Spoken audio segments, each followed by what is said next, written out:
terkait dengan pembelajaran Edlin, di mana CPMA Edlin adalah sebuah aplikasi atau media pembelajaran elektronik yang dibuat oleh PT Sentra Vidya Utama atau SEPIM,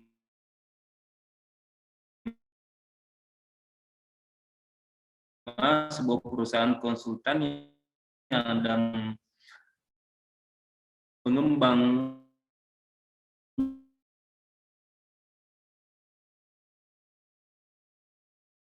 teknologi informasi yang didirikan pada tahun 2004 saat ini di Jakarta dengan didukung oleh tenaga ahli muda yang kompeten, inovatif, dan profesional yang berpengalaman. Media berbasis Android bersifat mobile yang dikhususkan untuk dunia pendidikan guna membantu pendidik dalam proses pembelajaran. Beberapa manfaat CPMA Edlin bagi pendidik adalah untuk menghemat waktu, menjaga kelas tetap teratur, dan meningkatkan komunikasi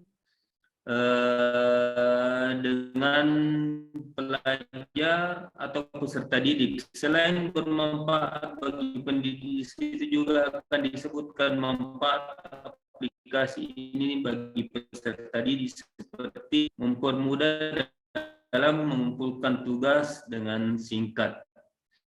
CPMA Edlin merupakan untuk membantu mempermudah dosen dan mahasiswa dalam proses belajar mengajar.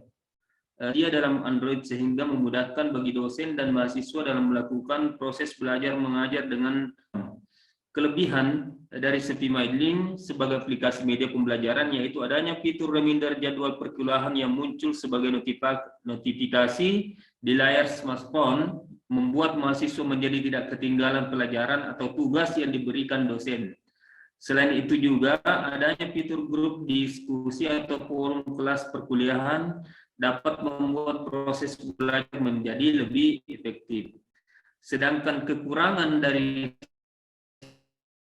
yaitu sangat tergantung pada internet, sehingga apabila jalan lambat maka proses pembelajaran akan tertinggal dan ujian kuliah.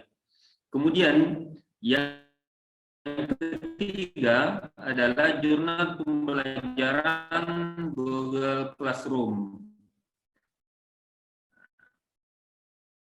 Susun dari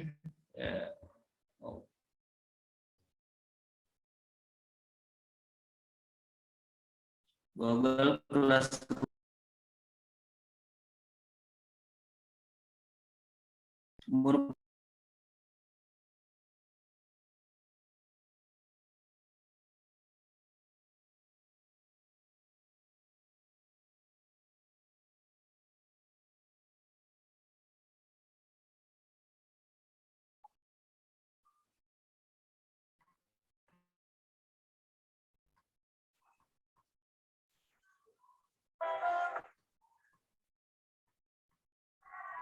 Waalaikumsalam, dadah.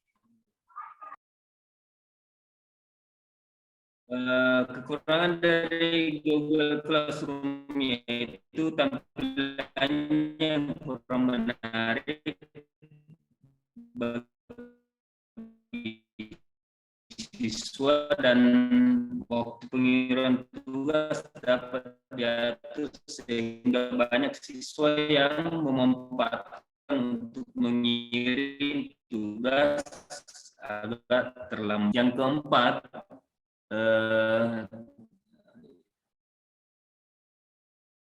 yang kelima ini informasi maka berkembang pula interaksi satu sama lain dalam dunia pendidikan. Dilakukan di kelas secara tatap muka. Sekarang proses belajar mengajar bisa dilakukan kapanpun melalui e-learning. Sistem pembelajaran atau e-learning ialah sebuah cara baru sebagai pelengkap dalam mencapai kebutuhan tablet, smartphone, serta perangkat teknologi lainnya. Semenjak wabah corona menyerang berbagai negara di belahan dunia, termasuk Indonesia, maka social distancing pun dilakukan, yang mana memaksa kita harus menjaga jarak. Hanya itu negara-negara yang telah terkena wabah corona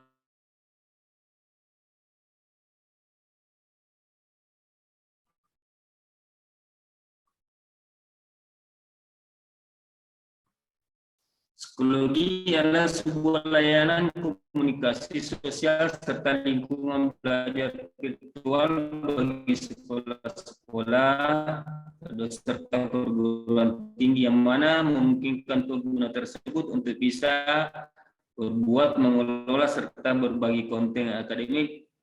Psikologi juga dikenal sebagai sistem manajemen pembelajaran atau sistem manajemen kursus, menyiapkan alat-alat yang dibutuhkan dalam mengelola kelas online.